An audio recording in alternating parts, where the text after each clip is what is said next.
अस्सलाम वालेकुम my YouTube family. कैसे हैं आप सब लोग? खैरियत से ठीक ठाक हैं?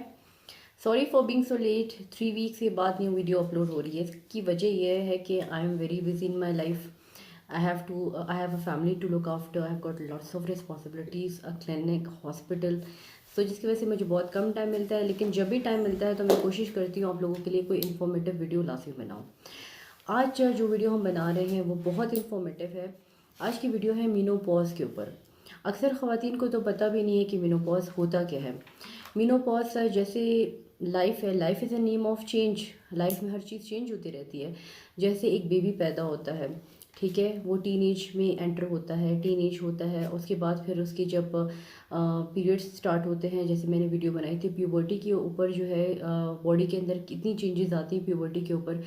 इसी तरह जब एक फ़ीमेल की रिप्रोडक्टिव लाइफ एंड होना शुरू होती है, मतलब कि वो बच्चे पैदा करने की काबिलियत जो है उसमें ख़त्म होने लगती है, उस पीरियड को हम कहते हैं मीनोपॉज। मीनोपॉज।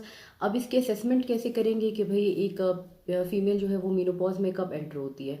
जब किसी खातून को जो है वो 12 महीने तक माहवारी नहीं आती, तो हम कहते हैं कि वो मेनोपॉज में एंटर हो चुकी है। लेकिन जैसे प्यूबर्टी में एक एज वेरिएबल थी। किसी को 11 साल की उम्र में प्यूबर्टी हो रही थी, किसी को अर्ली 9 साल की उम्र में प्यूबर्टी हो रही थी। ये एक कांस्टेंट एज है जो कि एवरेज तकरीबन 51 ईयर्स ऑफ एज है। यानी जो खातून तकरीबन 51 ईयर्स ऑफ एज को अप्रोच करती है तो वो मेनोपॉज के पीरियड में एंटर हो जाती है। यानी कि उसे 12 महीने तक जो है, पूरे 12 महीने उसको पीरियड्स नहीं आते, माहवारी नहीं आती है। ठीक है, अगर ये वक्त से पहले आ जाती है तो उसे हम कहते हैं प्री मेच्योर मीनोपॉज, जो कि अराउंड 40 ईयर्स ऑफ एज होती है। अच्छा जी, ये जो एज है मीनोपॉज की, it is not affected by the height और वेट। किसी ख़वातीन की हाइट पे डिपेंड नहीं करती है, वेट पे कोई ख़ास कौमियत नहीं है, कोई नस्ल नहीं है कि इसमें किसी नस्ल में ये वक्त से पहले आ जाए, जो अरबियों में पहले आ जाए तो जी एशियंस में बाद में आ जाए। ऐसी चीज़ बिल्कुल नहीं है। और इसके अलावा ये सोशो इकोनॉमिक स्टेटस पे भी नहीं करती कि अमीरों में जो है ये मेनोपॉज जो है वो बाद में आ जाए, गरीबों में पहले आ जाए, तो ये चीज़ भी इफ़ेक्ट नहीं होती है। हाँ, जो स्मोकर्स होती हैं, जो ख़वातीन स्मोकिंग करती हैं, उनमें ये मेनोपॉज का पीरियड जो है 1 से 2 साल पहले आ सकता है। और इसके अलावा वो जो कि सिवियर मैल नरिश्ड है, यानी जो इनको खुराक की कमी है या ख़ुद बहुत ज़्यादा कम खुराक लेती है, डाइटिंग बहुत ज़्यादा करती है, तो ऐसे लोगों में जो है वो मेनोपॉज 1 से 2 साल पहले हो जाता है। अब हम जानते हैं कि मेनोपॉज जो है वो होता क्यों है, मतलब what is the reason behind this menopause. तो जैसे प्यूबर्टी में मैंने आपसे बताया था कि ये हार्मोनल चेंजेस की वजह से होता है। हमारी बॉडी के अंदर जो एंडोक्राइन चेंजेस होती हैं उसकी वजह से मेनोपॉज, उसी तरह मेनोपॉज भी होता है। जब एक बच्चा माँ के पेट में होता है, यानी कि एक फ़ीमेल माँ के पेट में होती है, तो at the age of 20 weeks, जब वो 5 महीने का होता है, तो उसमें उसकी तुखमदानी के अंदर maximum number of germ cells होते हैं। जर्म सेल्स यानी कि वो सेल्स जो कि ओवम बनाते हैं, अंडा बनाते हैं, जिससे एक नई ज़िंदगी की इब्तिदा हो सकती है। ठीक है जी। अब ये जब वो बच्चा जब पैदा होता है और प्यूबर्टी पे, यानी कि जवानी की दहलीज पे वो कदम रखता है, तब ये नंबर ऑफ़ जर्म सेल्स जो है वो डिक्रीज़ होना स्टार्ट हो जाते हैं। यानी कि जर्म सेल्स जो है वो मैच्योर होता है। हर जर्म सेल्स वो माहवारी के टाइम पे मैच्योर होता है और एग की शक्ल में रिलीज़ होता है बॉडी में। अगर ये एग फर्टिलाइज हो जाता है स्पर्म से, तो फिर वो औरत जो है वो माँ बन जाती है। ठीक है। अभी ये जो मेनोपॉज के चेंजेस हैं, ये स्टार्ट होते हैं हमारी बॉडी में 35 साल की उम्र में। जैसे कि कोई खातून जो है वो 35 साल की उम्र में पहुंच गई है। अब इसमें ये होता है कि जो हमारे सेंसिटिव जर्म सेल्स हैं, यानी वो जर्म सेल्स जो हार्मोन्स को रिस्पॉन्ड करते हैं, ठीक है जी, वो जो जर्म सेल्स हैं, सेंसिटिव जर्म सेल्स, वो हमारी बॉडी में से एलिमिनेट हो चुके होते हैं अब तक, यानी ख़त्म हो चुके होते हैं। अभी जो जर्म सेल्स बचे हुए होते हैं वो रेजिस्टेंट होते हैं। रेजिस्टेंट यानी आम ज़ुबान में हम कहें तो ढीठ जर्म सेल्स, जिनको FSH और LH जो हमारे ओवेरियन हार्मोन्स हैं वो इतना स्टिमुलेट नहीं कर पाते, जिसकी वजह से क्या होता है कि हर माहवारी के टाइम जो है वो अंडा वो नहीं बन सकता, वो मेच्योर नहीं हो पाता, जिसकी वजह से अंडा ना निकलने की वजह से औरत की माहवारी आना आहिस्ता आहिस्ता बंद हो जाती है। अक्सर ख़वातीन हमारे क्लिनिक में आती है, कहती है कि डॉक्टर साहिबा शुरू में हमारी माहवारी बहुत अच्छी आती थी, हर महीने आती थी, खुल के आती थी, लेकिन अभी जो है माहवारी जो है बहुत कम आती है, 1 से 2 दिन आती है, दिन भी ऊपर चले जाते हैं। तो इसकी वजह यही है कि जो 35 साल की खातून होती है उसमें जो जर्म सेल्स होते हैं, यानी वो सेल्स जो कि अंडा बनाने की सलाहियत रखते हैं, उनकी तादाद कम हो जाती है। अब तादाद बढ़ाने के लिए हमारी बॉडी के अंदर एक फीडबैक सिस्टम है जो कि हार्मोन्स की शक्ल में है, एफएसएच और एलएच। ये जो हार्मोन्स होते हैं इनकी लेवल्स बढ़ना शुरू हो जाते हैं ताकि ये जो है उनको स्टिमुलेट करके अंडा बना सके। शुरू में तो इनकी स्टिमुलेशन काम कर जाती है और साथ में माहवारी रिज्यूम हो जाती है, खातून को जो है वो माहवारी हर महीने आने लगती है। तो ये जो पीरियड होता है ये होता है पेरी मीनोपॉजल पीरियड, यानी कि खातून में अभी मीनोपॉज आने वाला है और ये जो पीरियड है 5 से 10 साल पहले शुरू हो जाता है। ये पेरीमेनोपॉजल स्टेज होती है और ये जो है हमारे पास होता है बिकॉज ऑफ दी रिजर्व्ड, ये कॉम्पनसेटेड ओवेरियन फेलियर को शो करता है। मतलब ओवेरियन फेलियर हो रहा है लेकिन इट इज़ कॉम्पनसेटेड, इसे कॉम्पनसेट किया जाता है बाय दी हार्मोन्स, यानी एफएसएच और लेवल एफएसएच और एलएच हार्मोन्स का लेवल जो है वो इतना बढ़ जाता है कि वो एग बना देता है, जो हमारी ढीठ जर्म सेल्स होते हैं, और एग क्योंकि रिलीज़ हो जाता है, निकल जाता है और साथ में मेंस्ट्रुएशन हो जाती है। ठीक है जी। लेकिन एक ऐसा टाइम आ जाता है जिसमें ये जो रेजिस्टेंट जर्म सेल्स हैं ये हाई लेवल्स को भी रिस्पॉन्ड नहीं कर पाती हैं। यानी इसका लेवल शुरू में होता है हमारे पास एफएसएच एलएच का लेवल समझो 5 इंटरनेशनल यूनिट, ये बढ़ जाता है टू 15 इंटरनेशनल यूनिट्स, और जब ये बढ़ के 40 इंटरनेशनल यूनिट्स पे पहुंच जाता है तब हम कहते हैं कि एक खातून जो वो मीनोपॉज के स्टेज में एंटर हो चुकी है। और इस हाई लेवल्स को भी जो है वो ढीठ जर्म सेल्स वो रिस्पॉन्ड नहीं कर पाते, जिसकी वजह से वो एग की शक्ल नहीं ले पाते, अंडा नहीं बन पाते। और लाजमी सी बात है जब एग रिलीज़ नहीं होता तो मेंस्ट्रुएशन भी नहीं होती है। लेकिन बिकॉज एस्ट्रोजन हार्मोन्स रिलीज़ हो रहे हैं, वो एंडोमेट्रियल हाइपरप्लेजिया कर रहे हैं, तो एंडोमेट्रियल हाइपरप्लेजिया की वजह से एंडोमेट्रियल कार्सिनोमा का रिस्क ऐसी खवातीन में बढ़ सकता है। तो ये हमारे पास वो लॉजिक थी बिहाइंड द मीनोपॉज की मीनोपॉज यानी माहवारी औरत की क्यों रुक जाती है।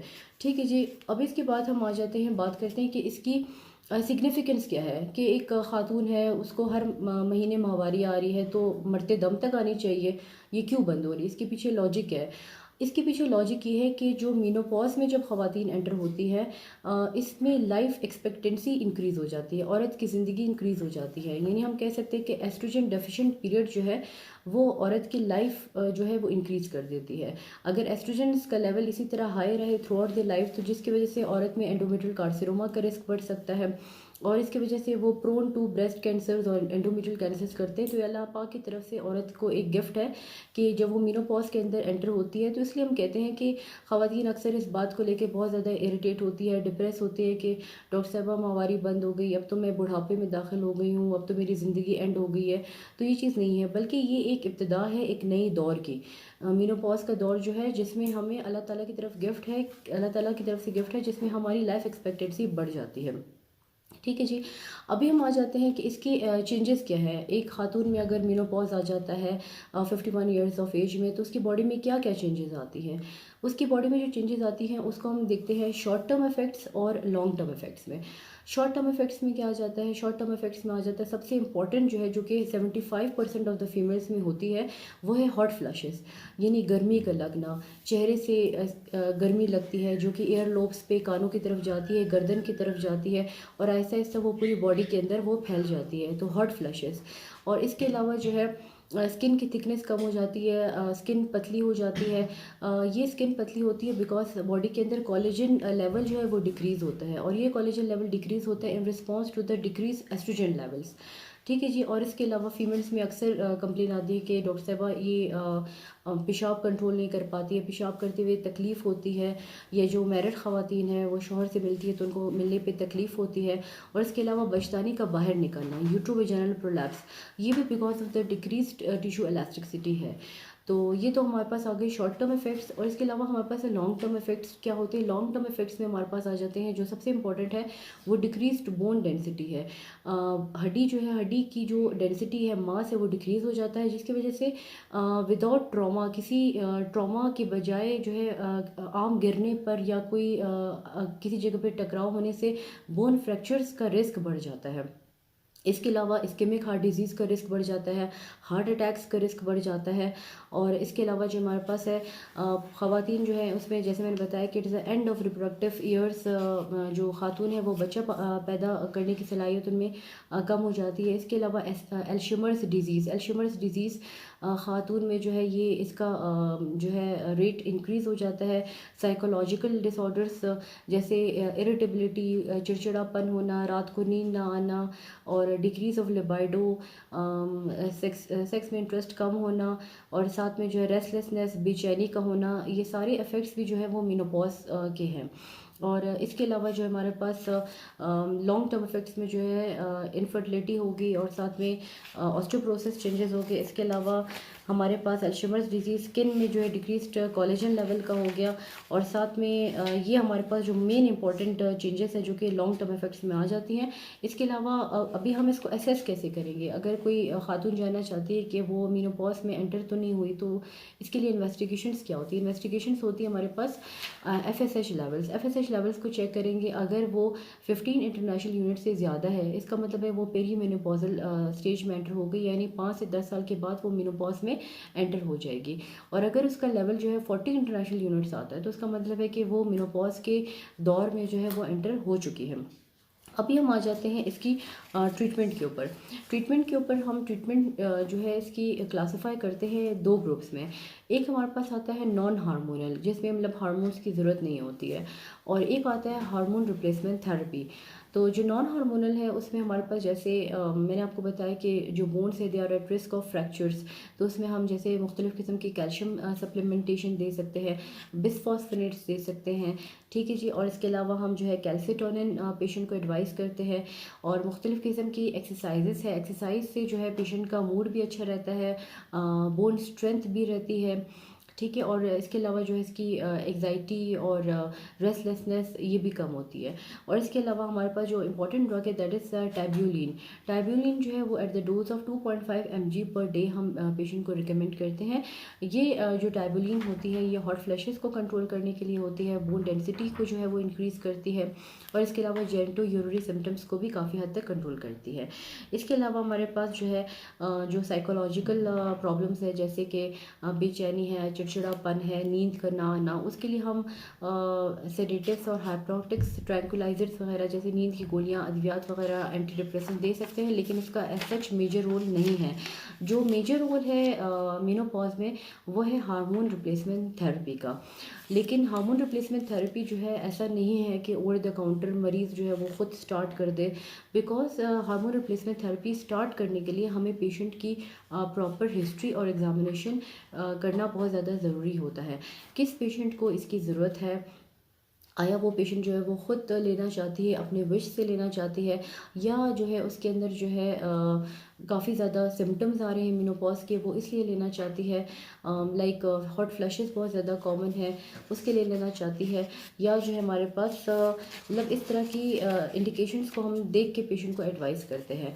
और एचआरटी के लिए बहुत ज़्यादा इंपॉर्टेंट है कि पेशेंट की जनरल फिजिकल एग्जामिनेशन, जैसे उसका वेट कितना है, बहुत ज़्यादा ओवर वेट तो नहीं है, हाई बीपी के पेशेंट तो नहीं है, एंडोमेट्रियल कार्सिनोमा तो उसमें मतलब कोई चांस नहीं है कि वो एंडोमेट्रियल कार्सिनोमा डेवलप करे, बिकॉज ज़ाहिर सी बात है एचआरटी ट्रीटमेंट जब हम पेशेंट को स्टार्ट करते हैं उसमें बेसिकली होता है एस्ट्रोजन। ये जो एस्ट्रोजन है ये एंडोमेट्रियल हाइपरप्लेजिया कर सकता है, और एंडोमेट्रियल हाइपरप्लेजिया की वजह से एंडोमेट्रियल सीए का रिस्क बहुत ज़्यादा होता है। इसके अलावा ब्रेस्ट कैंसर का रिस्क बहुत ज़्यादा होता है।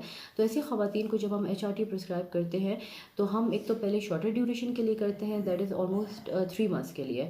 और अगर हम किसी वजह से जैसे ऑस्टियोपोरोसिस का रिस्क है पेशेंट के अंदर, हम उसको लॉन्ग टर्म प्रिस्क्राइब करना चाहते हैं, या इस्केमिक हार्ट डिजीज़ के रिस्क में है वो पेशेंट, तो ऐसे पेशेंट को हम फॉलोअप के लिए ज़रूर बुलाते हैं। ये फॉलोअप जो है आफ्टर एवरी 3 मंथ्स भी हो सकता है, एनुअली भी हो सकता है, और स्पेशली इसमें सर्वाइकल स्मीयर भी लेते हैं to rule out any cervical cancers. तो एचआरटी बिकॉज ये एक इम्पॉर्टेंट टॉपिक है और इसको मैं बहुत डिटेल में आपसे डिस्कस करना चाहती हूँ, तो एचआरटी के ऊपर हमेशा नेक्स्ट वीडियो पे बात करेंगे।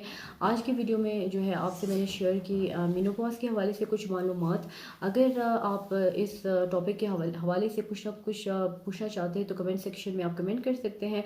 अगर आपको आज की मेरी वीडियो पसंद आई हो तो काइंडली इसको लाइक करें, शेयर करें और अपने फ्रेंड्स के साथ इसको शेयर करें और साथ में मेरे चैनल को सब्सक्राइब करें। मिलती है नेक्स्ट टॉपिक में, तब तक के अल्लाह हाफिज़।